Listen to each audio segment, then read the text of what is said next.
नमस्कार साथियों।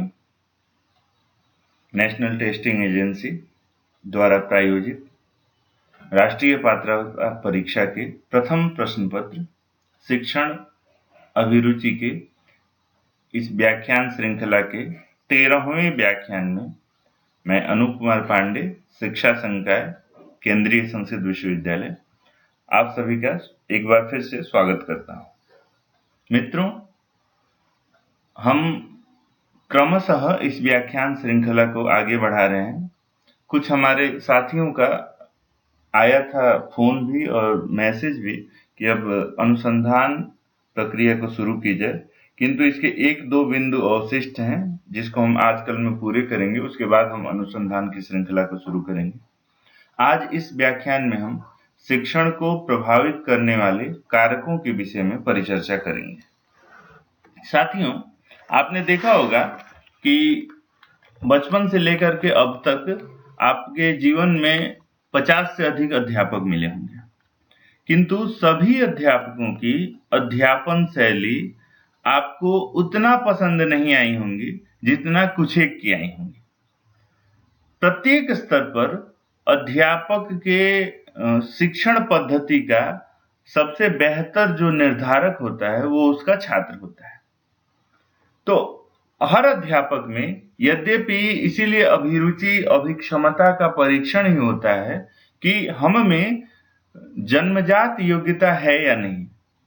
शिक्षक बनने की भी जन्मजात योग्यता होती है, उन्हीं योग्यताओं को प्रवर्धित किया जा सकता है।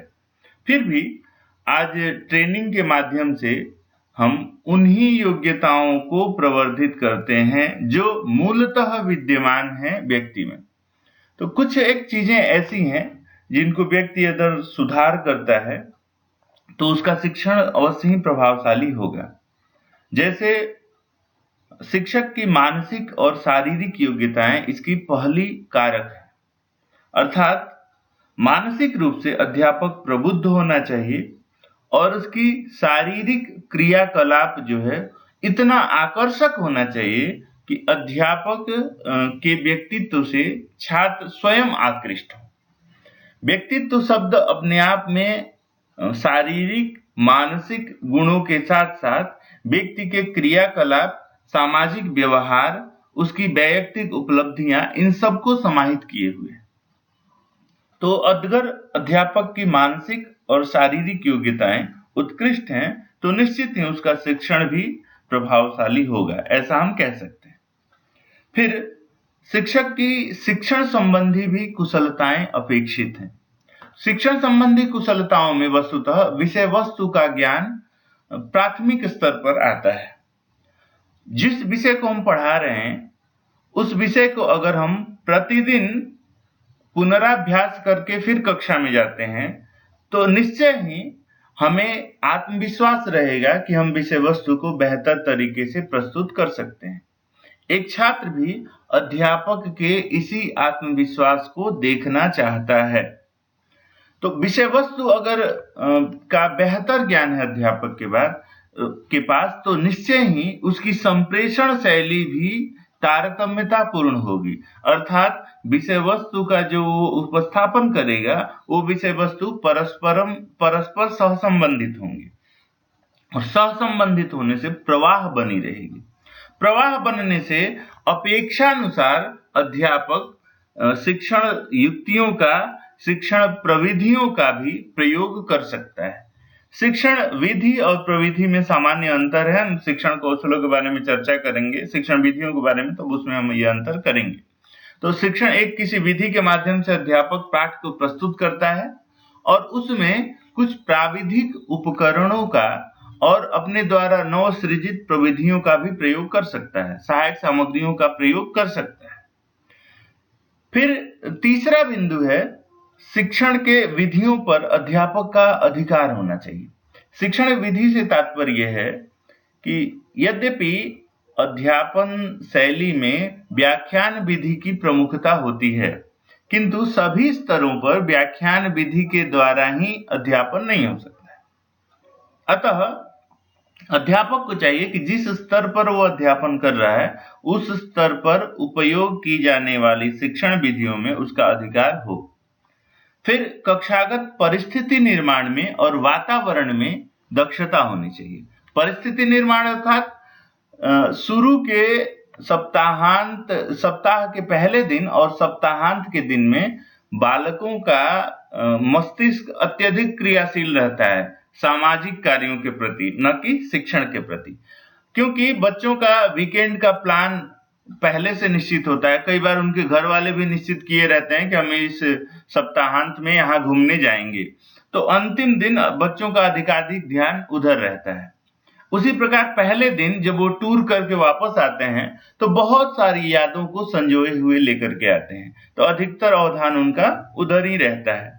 तो पहले और आखिरी दिन विषयों को प्रस्तुत करते समय विशेष परिस्थितियों का निर्माण करना होता है। फिर बाकी समय भी बच्चों को आपने देखा होगा कि पढ़ने के लिए और खेलने के लिए यदि दोनों ऑप्शन दिया जाए तो अधिकतर बच्चे खेलने के ऑप्शन को स्वीकार करेंगे। तो अध्यापक अपने शैली से, अपने क्रियात्मकता से, अपने व्यक्तित्व के प्रभाव से एक वातावरण बनाता है अधिक अध्ययन करने के लिए, और इसी प्रकार से छात्रों को वो अभिप्रेरित भी करता है। इस प्रकार से इन सभी बिंदुओं को मिला करके शिक्षण को प्रभावशाली बनाया जा सकता है। फिर भी इसके कुछ क्रमबद्ध कारक कौन कौन से हैं उन पर हम विचार करते हैं क्रमशः। मित्रों, यद्यपि हमने जिन बिंदुओं पर चर्चा किया ये सभी बिंदु अनिवार्य हैं, फिर भी शिक्षण को प्रभावशाली बनाने के लिए मनोवैज्ञानिकों ने कुछ एक तथ्यों पर विशेष ध्यान देने को कहा है। वे कौन कौन से तत्व हैं? तो मुख्यतः यहाँ 4 चीजों को हम उल्लेखित कर रहे हैं। पहला है शिक्षण का नियोजन, दूसरा है शिक्षण की व्यवस्था, तीसरा है शिक्षण का प्रवाह, और चौथा है शिक्षण कौशलों का प्रयोग। वस्तुतः क्रमशः इन चारों का स्थान आता है। एक शिक्षण की प्रक्रिया में हमने पहले के व्याख्यान में चर्चा किया था कि मुख्यतः शिक्षण की 3 अवस्थाएं होती हैं: शिक्षण के पूर्व की अवस्था, कक्षांतः क्रिया और शिक्षण के पश्चात की अवस्था। तो इन तीनों अवस्थाओं को पूर्ण करने के लिए वस्तुतः एक सुनियोजित प्रक्रिया को अपनाना होता है अध्यापक को, तभी उसका शिक्षण प्रभावशाली हो सकता है। और इस प्रक्रिया में ये 4 मुख्य सोपान होते हैं: शिक्षण का नियोजन, शिक्षण का व्यवस्थापन, शिक्षण का प्रवाह और शिक्षण कौशलों का प्रयोग। आइए क्रमशः हम इनके बारे में सामान्य सी चर्चा करते हैं। मित्रों, पहला बिंदु है शिक्षण का नियोजन। शिक्षण के नियोजन में मुख्यतः 3 विशेष बातों पर अध्यापक को ध्यान देना चाहिए। सबसे पहला, कार्य का विश्लेषण। नियोजन से क्या तात्पर्य है? जिस शिक्षण को किया जाना है उस शिक्षण को क्रमबद्ध करना, उसकी पूर्व रूपरेखा को निश्चित करना, इसी को नियोजन कहते हैं। Planning of teaching. नियोजन क्या करें? टीचिंग का एक प्लान बनाना। सामान्य शब्दों में अगर आपने शिक्षा शास्त्र में प्रवेश लिया होगा, शिक्षा शास्त्री बीएड किया होगा, तो सामान्यतः आप जानते होंगे कि हमें एक पढ़ाने से पूर्व पाठ्य योजना बनानी होती है। इसी पाठ्य योजना को कई जगह लेसन प्लान भी कहते हैं, टीचिंग प्लान भी कहते हैं। तो वही टीचिंग प्लान में मुख्यतः किन चीजों को ध्यान रखना चाहिए ताकि हमारी शिक्षण पद्धति हो वो प्रभावशाली हो सके, इसको प्रभावित बना सकें। मुख्यतः 3 चीजों में पहला है कार्य का विश्लेषण। सबसे पहले पाठ्यवस्तु को लेकर के हमें यह देखना चाहिए कि क्या क्या हमें पढ़ाना है छात्रों को, क्या क्या पढ़ाना है, अर्थात पाठ की प्रकृति कैसी है। वस्तुतः प्रकृति शब्द आ गया तो जैसे मुख्यतः 2 विषय होते हैं, एक तो प्राकृतिक विज्ञान और दूसरा सामाजिक विज्ञान। प्राकृतिक विज्ञान के वे सभी हिस्सा हैं जिनको हम तथाकथित फिजिक्स, केमिस्ट्री, मैथमेटिक्स इत्यादि नामों से संबोधित करते हैं। प्रकृति आधारित ये अध्ययन करते हैं और निष्कर्ष निकालते हैं। दूसरा जो है वो सामाजिक विज्ञान है। सामाजिक विज्ञान वे हैं पाठ्यवस्तु जिनका समाज से साक्षात संबंध है, और ये इसी में भाषाएं भी आ जाती हैं और सामाजिक विज्ञान के अन्य सभी विषय, इतिहास, भूगोल, नागरिक शास्त्र से लेकर के और राजनीति विज्ञान और लोक प्रशासन, अर्थशास्त्र या कोई भी भाषा, ये समस्त सामाजिक विज्ञान की हिस्सा है। तो सबसे पहले इसमें हम अंतर करेंगे। फिर मान लीजिए भाषा के बारे में हमें अध्यापन करना है भाषा शिक्षण में, तो भाषा में भी फिर अलग अलग समूह हो गया। भाषा का व्याकरण, भाषा का साहित्य, उसके प्रकृति प्रत्यय, विषय वस्तु, संप्रेषण क्षमता या भाषा के तत्वों के विकास करने के लिए अन्य जो भी उसके भाषा विकास की प्रक्रिया हो। तो इन तमाम चीजों को सबसे पहले स्पष्ट करेंगे कार्य विश्लेषण में कि हमें पढ़ाना क्या है। फिर पाठ्यवस्तु को देखेंगे, पाठ्यवस्तु को कितने खंडों में पढ़ाना है, एक ही पाठ में पूरा कर देना है या फिर इसको अलग अलग खंडों में विभाजित करना है। विभाजित करना है तो इसका शीर्षक और उपशीर्षक क्या देना है। फिर शीर्षक देने के बाद कितनी पाठ्यवस्तु को हमें संग्रहित करना है और क्यों, इत्यादि सभी कार्य विश्लेषण में आ जाते हैं। फिर दूसरा बिंदु है शिक्षण के उद्देश्यों का चयन। मुख्यतः उद्देश्य 3 आधारों पर सुनिश्चित करना चाहिए। पहला, ज्ञानात्मक उद्देश्य।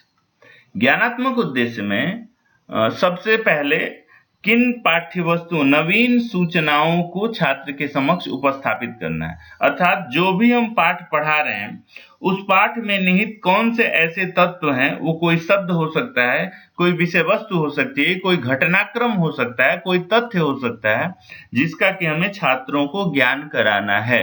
ये सभी पक्ष ज्ञानात्मक में आ जाएंगे। दूसरा, अवबोधात्मक। मित्रों, माध्यमिक स्तर पर और उच्च माध्यमिक स्तर पर और आगे अवबोधात्मक शिक्षण की प्रक्रिया को चलाया जाता है। अवबोध से तात्पर्य है जिन वस्तुओं का हम ज्ञान करा रहे हैं सिर्फ शाब्दिक ज्ञान ही न हो छात्रों को, अपितु प्रयोगात्मक पद्धति को भी जाने, उपयोग करना भी उसका सीखें और उसके कार्य प्रणाली को विश्लेषित कर सकें, दूसरों को भी बता सकें। ये सभी पक्ष आ जाते हैं। और तीसरा है भावात्मक या क्रियात्मक पक्ष। भावात्मक में ही आ जाता है अनुभूति जन्य कार्य, और क्रियात्मक उसका प्रयोग कहां पर करेंगे।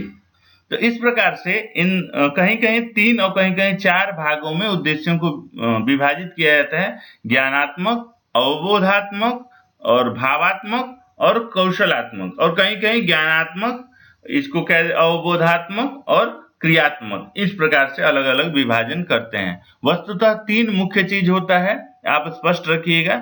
एक तो ज्ञान में विषय वस्तु को ज्ञान बताया जाता है। दूसरा अवबोध को जान करके विश्लेषण करना, उसकी अनुभूति करना, भाव को जानना छात्र सीख जाएंगे। और तीसरा है प्रयोग सामर्थ्य। प्रयोग में उसके प्रति अभिवृत्त्यात्मक, अनुभूत्यात्मक और अभिरुच्यात्मक इन तमाम बातों को वो जानते हैं, समझते हैं, उपयोग करना सीखते हैं। और तीसरी प्रक्रिया है नियोजन की, शिक्षण के उद्देश्यों को व्यावहारिक रूप में लिखना। अब जो निश्चित किए उद्देश्य, चयन जो निश्चित किए शिक्षण के उद्देश्यों के जो चयन किए हैं उनको व्यावहारिक रूप में लिख देना। लिख देने से क्या होता है कि हमें किन किन तथ्यों पर विशेष ध्यान देना है यह पता चल जाता है। इससे छात्रों को संप्रेषित की जाने वाली विषय वस्तु अध्यापक अच्छी तरह अपने मस्तिष्क में स्थिर कर लेता है, जिसके कारण तारतम्यता पाठ की बनी रहती है। तारतम्यता बनने से पाठ निश्चित ही प्रभावशाली होगा। तीसरा बिंदु है शिक्षण की व्यवस्था, क्षमा करेंगे, दूसरा बिंदु है शिक्षण का नियोजन और दूसरा बिंदु शिक्षण की व्यवस्था। अर्थात अब तक अध्यापक पाठ्यवस्तु का चयन किया, उसको किस क्रम में पढ़ाना है यह निश्चित किया, उद्देश्यों को उसने स्पष्ट किया कि कौन कौन से इसमें उद्देश्य स्थापित करने हैं। उद्देश्यों का स्पष्टता किस आधार पर वो करेगा, पाठ की प्रकृति के आधार पर। और उसके बाद पाठ की प्रकृति वस्तुतः हिंदी भाषी और भाषा जो अध्ययन करने वाले हैं वो स्पष्टता ध्यान रखें, यहाँ पर प्रकृति में छंद और व्याकरण, गद्य, पद्य इत्यादि भी इसकी प्रकृति में समाहित होंगे। और अब जो अगला बिंदु है वो है शिक्षण का व्यवस्थापन। अर्थात ये शिक्षण के पूर्व क्रिया हो गई, अब शिक्षण की अंतः क्रिया में हम प्रवेश कर रहे हैं। अंतः क्रिया में शिक्षण को व्यवस्थित करने के लिए किन किन चीजों की आवश्यकता होगी, जिसका कि उपयोग अध्यापक द्वारा कक्षा के मध्य किया जाएगा, कक्षा के अंदर किया जाएगा। तो पहला बिंदु है शिक्षण की युक्तियां। अध्यापक पाठ्यवस्तु को जब प्रस्तुत करता है तब जो ग्रहण करने वाले छात्र हैं वो आयु वर्ग यद्यपि उनका समान है, फिर भी सामाजिक आर्थिक स्थिति सबकी बराबर नहीं है। जब सामाजिक स्थिति बराबर नहीं है, आर्थिक स्थिति बराबर नहीं है, तो संसाधनों की समुपलब्धता भी सबके लिए बराबर नहीं होती है। इस कारण से सभी विषय वस्तुओं को सभी छात्र समान रूप से संग्रहित नहीं करते हैं। आप देखते होंगे एक अध्यापक के रूप में जब आप अध्यापन करेंगे या एक छात्र के रूप में जब आप कक्षा में रहे होंगे तब आपने देखा होगा अध्यापक के पाठ्यवस्तु के प्रस्तुत करने के तत्काल बाद ही बहुत सारे छात्र उसका प्रत्युत्तर देने में समर्थ होते हैं। वहीं कुछ बच्चे बहुत प्रयास के बाद भी देने से के लिए तत्पर नहीं होते, आगे नहीं आते। इसका मुख्य कारण यही है कि छात्रों की सामाजिक आर्थिक स्थिति एक जैसी नहीं रही है। सामाजिक स्थिति से उस बच्चे का पारिवारिक परिवेश, जिस समाज में वो पल बढ़ रहा है वो समाज और उसका विद्यालयीय वातावरण जहां पर विद्यालय है और विद्यालय में होने वाली क्रिया प्रतिक्रिया, ये सभी चीजें समाहित हैं। तो इसी परिस्थिति में जब छात्रों का एक जैसा अधिगम नहीं हो रहा है तब छात्रों को आवश्यकता अनुसार उस परिस्थिति में शिक्षण युक्तियों का प्रयोग करना पड़ता है। युक्तियों को वस्तुतः टेक्निक कहते हैं। टेक्निक को आप समझने के लिए, युक्ति को समझने के लिए एक उदाहरण लीजिए। जैसे मान लीजिए आप किसी अपने वाहन से, चाहे बाइक से चाहे कार से कहीं जा रहे हैं और यकायक रास्ते में एक जगह आपकी गाड़ी बंद हो गई। आपने आज से पहले कभी भी न उसका कोई स्पेयर पार्ट्स खोल के देखा था, न उसकी प्रक्रिया आपको पता है कि कैसे ये अब स्टार्ट होगा, क्या होगा। फिर भी आप उसको खोलते हैं और बनाने का प्रयास करते हैं, क्योंकि आसपास न कोई वर्कर है, न कोई शॉप है उसके मेंटेनेंस के लिए, न कोई व्यक्ति आपका सहायता करने के लिए। उस परिस्थिति में जब आप उसको खोलते हैं, देखते हैं, कुछ तार, कुछ चीजें इधर उधर करते हैं, करते करते आपको कुछ भी पता नहीं है, फिर भी और करते करते यकायक एक बार कोई टेक्निक आपकी काम कर जाती है और वो कार स्टार्ट हो जाता है। तो ये जब भी समस्या आई, परिस्थिति उत्पन्न हुई, उस परिस्थिति के समाधान के लिए जो आपके द्वारा प्रयास किया जाता है, आपके द्वारा नई प्रक्रिया को लगाया। आप देख रहे हैं कि कोई तार जो है वो जल गया है, इसके कारण ही ये स्टार्ट नहीं हो रहा है, तो आप तार को जोड़ने का प्रयास करेंगे, नया तार उसमें थोड़ा आपके पास होगा उसको लगा देने का प्रयास करेंगे या कोई दूसरा विकल्प चयनित करेंगे। तो ये जो विकल्प आप ले रहे हैं ना, ये टेक्निक है, ये युक्ति है।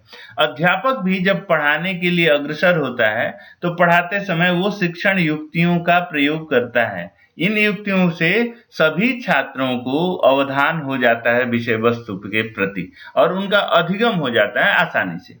शिक्षण युक्तियों का प्रयोग कब करता है? जब कुछ छात्र या तो समझ नहीं रहे हों, या शिक्षण की परिस्थिति खराब हो रही हो, या फिर अन्य कोई भी समस्या आ रही हो, तो तत्काल प्रयुक्त की जाने वाली जो प्रक्रिया है इसको युक्ति कहते हैं। दूसरी शिक्षण व्यवस्था में संप्रेषण का आव्यूह। आव्यूह से तात्पर्य है परिस्थिति का निर्माण करना। अंग्रेजी में आव्यूह को स्ट्रेटेजी शब्द से संबोधित किया जाता है। स्ट्रेटेजी एक परिस्थिति निर्माण करने के लिए उपयुक्त किया जाने वाला शब्द है और इसी को हिंदी में आव्यूह कहते हैं। आपने महाभारत की कथा सुनते समय चक्रव्यूह का बहुत अच्छी तरह से वर्णन सुना होगा, दादी नानी की कथा कहानियों में सुना होगा, पढ़ा होगा। इसी चक्रव्यूह के माध्यम से आप आव्यूह को समझ सकते हैं।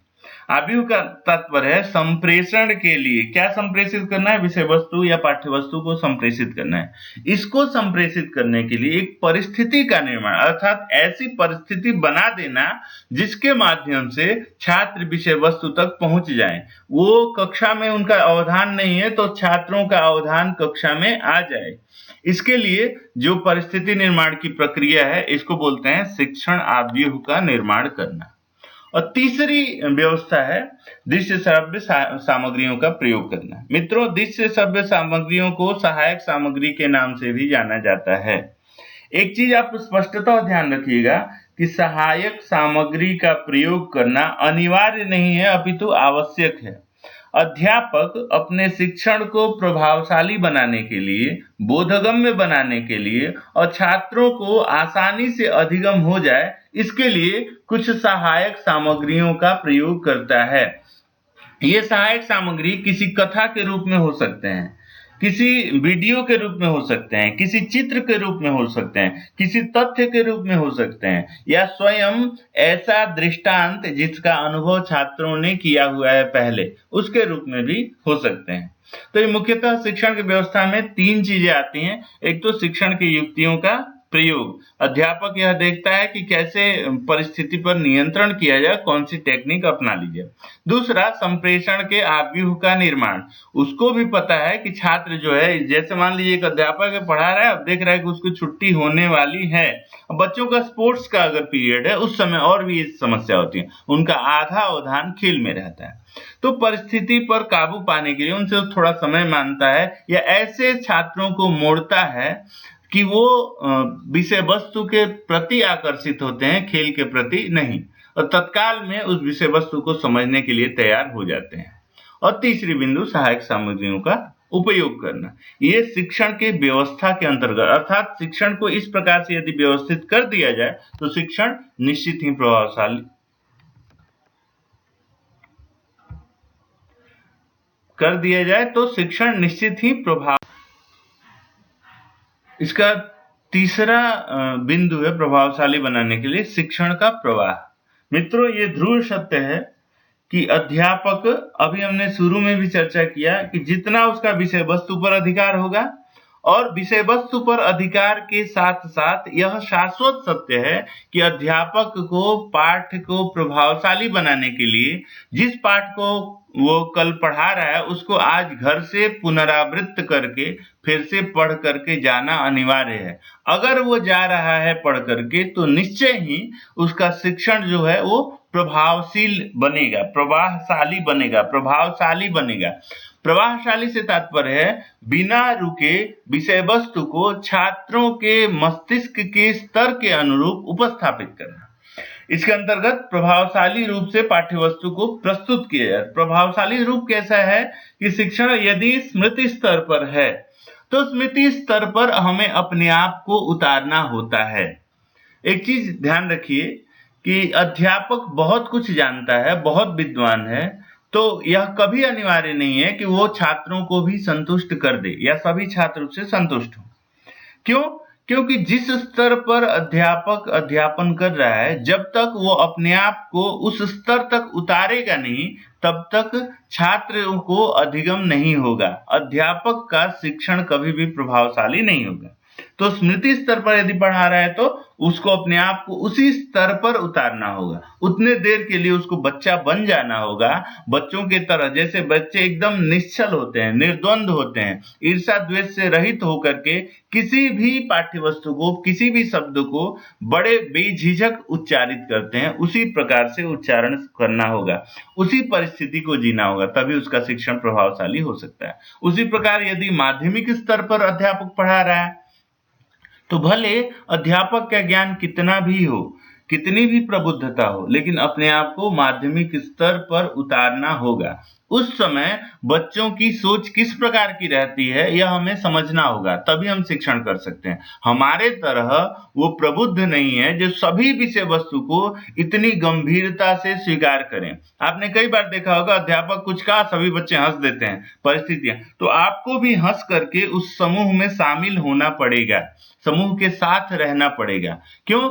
आप यदि उनसे अपने आप को पृथक इतर समझेंगे, बनाएंगे, तो आपके शिक्षण शैली से कभी छात्र संतुष्ट नहीं हो सकते हैं। आप भी याद कीजिए, जब उस स्तर पर थे तो आप भी यही कार्य किया करते थे। तो कहने का यह मतलब है कि अध्यापक को भी अध्यापन करते समय अपने आप को छात्रों के मानसिक स्तर के अनुरूप उतारना होता है, तभी पाठ्य वस्तु को प्रभावशाली रूप से प्रस्तुत कर सकता है, और तभी उसके शिक्षण में प्रवाह बना रहेगा।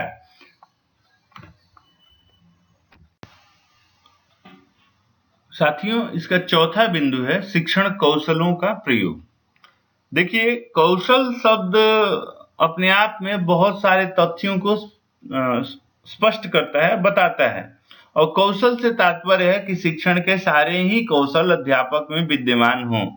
यद्यपि यह प्रक्रिया बहुत कठिन है, और इतना आसानी से कौशलों को बता देना कि हर कौशल का उपयोग एक ही अध्यापन शैली में एक ही बार की कक्षा में कर लेता है, बहुत मुश्किल है। फिर भी शिक्षा शास्त्रियों और शिक्षणों के कुछ कौशल बताए हैं, जिसको आप शिक्षा शास्त्री करते समय भी पढ़े होंगे और जानते होंगे। 12-13 मुख्य कौशल हैं जिनके माध्यम से अध्यापक पाठ्यवस्तु को व्याख्यायित करता है, पाठ्यवस्तु को छात्रों के समक्ष उपस्थापित करता है। उनमें से 5 वो नितांत आवश्यक अनिवार्य कौशल हैं जिनका उपयोग यदि किया जाता है तो उनका अध्यापक का शिक्षण अवश्य ही प्रभावशाली होगा। उसमें से पहला है प्रस्तावना कौशल। अध्यापक को पाठ्यवस्तु को उपस्थापित करने से पूर्व पाठ्यवस्तु से संबंधित जिन अंशों को छात्र पहले से जानता है, उन अंशों के साथ उपस्थापित किए जाने वाले पाठ्यवस्तु को संश्लेषित करना चाहिए, जोड़ना चाहिए, संश्लिष्ट करना चाहिए। इससे क्या होता है, बच्चा जितना जानता है वो उसके मस्तिष्क में आ जाता है और वहां से आगे बताने के लिए आप सन्नद्ध हो जाते हैं। इससे एक जो छात्र अब तक कहीं मान लीजिए पहले कालांश में आप अध्यापन करने गए हैं, छात्र अपने घर से निकला हुआ है, किसी से लड़ाई झगड़ा किया या कोई भी मधुर स्मृति उसके मस्तिष्क में है, बहुत अच्छा उसको लड्डू पसंद है, लड्डू खा के आया हुआ है, उसका टेस्ट उसके न सिर्फ उसके मुंह में है अपितु उसके मस्तिष्क में भी है और आधा अवधान वहां है। या फिर बस में आया हुआ है, बस की किसी घटनाक्रम से बार बार वो हंस रहा है या परेशान है, कुछ भी हो सकता है। तो इन परिस्थितियों से निकल करके छात्र का अटेंशन, छात्र का जो है एकाग्रता एक बार उन विषय वस्तुओं के प्रति जाती है जिनको वो जानता है पहले से, और उसी से संबंधित आप अगली विषय वस्तु जब आप प्रस्तुत करेंगे तो निश्चय ही छात्र जो है प्राच्य अर्थात जो जानता है उसके साथ जो बताने वाले हैं आप उसको संबंधित करेगा और आसानी से उसका संग्रहण हो जाएगा। इसीलिए प्रस्तावना कौशल का उपयोग करना चाहिए। फिर दूसरा प्रश्न कौशल। बच्चे वस्तुतः विषय वस्तु का अधिगम कर पा रहे हैं या नहीं, इसको जानने के लिए हमें प्रश्न कौशल की आवश्यकता होती है। अभी हमें मूल्यांकन प्रणाली के बारे में जब हम चलेंगे तो आगे चर्चा करेंगे, लेकिन सामान्यतः आप जानिए कि मूल्यांकन के बजाय आज हर जगह आकलन हो रहा है, अर्थात इवैल्यूएशन सिस्टम के जगह असेसमेंट सिस्टम को लागू किया गया है। असेसमेंट सिस्टम में यही प्रक्रिया चलती है कि अध्यापक जितना पढ़ा रहा है, छात्र का अधिगम हुआ या नहीं वो बीच बीच में पूछता रहता है, जानता रहता है। इसलिए प्रश्न कौशल की आवश्यकता है। प्रश्न जिस स्तर पर करने हैं, पाठ्य के मध्य में करने हैं, पहले करने हैं, बाद में करने हैं, कितने का करना है, क्या वस्तु जाना है, ये बड़े ही ब्लूप्रिंट के आधार पर बड़े ही एकाग्र चित्तता पूर्वक, बड़े ही सावधानी से अध्यापक को प्रश्न बनाने चाहिए और पूछने का तरीका भी आना चाहिए। अगर छात्रों के उत्तर आते हैं, कई बार नकारात्मक उत्तर भी छात्र दे देते हैं, तो उसको आसानी से स्वीकार करना चाहिए और उसको जानना चाहिए कारण कि छात्र ऐसा उत्तर क्यों दे रहा है, बजाय इसके कि हम उल्टे उसको जवाब दें। छात्रों से पूछा कि हमारे देश का नाम क्या है, कुछ पटांग जवाब दिया, अध्यापक ने कह दिया तुम्हारे पागल हो क्या, उल्लू हो क्या, या कुछ तुम्हारे दिमाग में भूसा भरा है क्या, ऐसे शब्दों का प्रयोग कभी नहीं करना चाहिए। अभी तो यह जानना चाहिए ये छात्र वास्तव में ऐसा उत्तर क्यों दे रहा है और उन कारणों का समाधान करना चाहिए, तब अध्यापक का कौशल प्रभावशाली होगा। और तीसरा बिंदु है फिर व्याख्यान कौशल। अध्यापक को पाठ्यवस्तु को स्पष्ट करने के लिए हमेशा उदाहरण के बजाय दृष्टांतों का उपयोग करना चाहिए। पाठ्यवस्तु को छात्रों से के जीवन से संबंधित करके उपस्थापित करना चाहिए, तभी उसका व्याख्यान जो है उत्कृष्ट होगा, संग्राह्य होगा और छात्रों के लिए भी आकर्षक और अधिगम के लिए अभिप्रेरक होगा। फिर श्यामपट्ट कौशल। वस्तुतः अध्यापक स्वयं एक कलाकार होता है और उस कलाकार का अनुवर्तन करने वाले होते हैं बाकी सभी छात्र। अतः श्यामपट्ट में जितना बेहतर वो लिखता है, श्यामपट्ट को अध्यापक का दर्पण भी कहा जाता है, शिक्षक का दर्पण होता है। जो ऐसा शिक्षक के मन मस्तिष्क में विषय वस्तु है उसका प्रतिरूपण दिखाई देता है श्यामपट्ट में।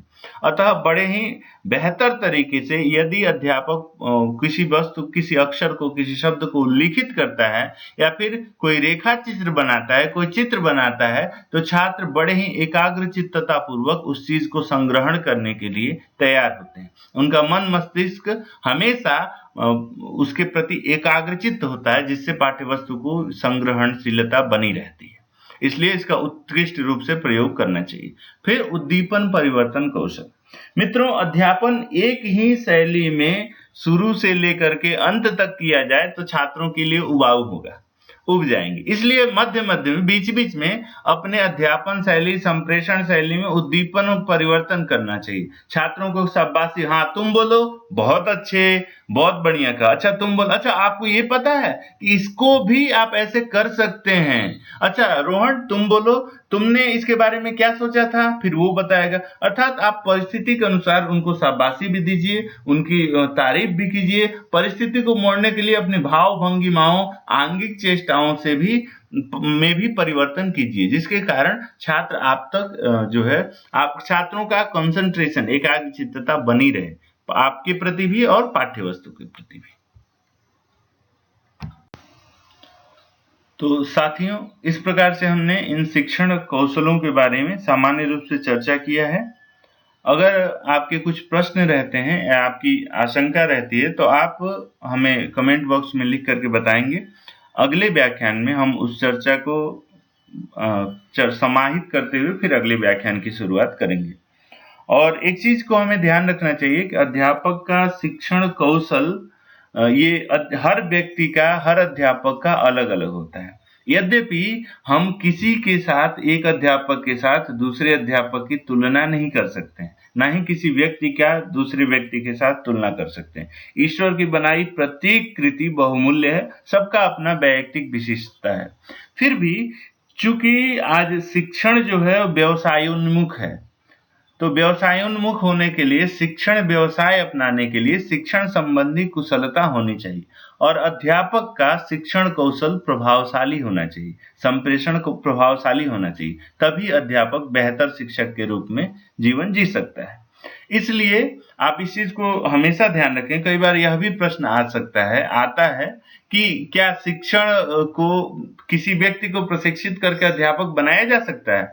तो हमेशा अध्यापक जो होता है वो आरंभिक होता है, आजीवन अध्यापक हो, जन्म से ही अध्यापक होता है, उसी को प्रशिक्षण किया जाता है। हर व्यक्ति को प्रशिक्षित करके अध्यापक नहीं बनाया जा सकता है। अगर ऐसा होता तो हमें प्रवेश पूर्व परीक्षा की आवश्यकता ही नहीं होती।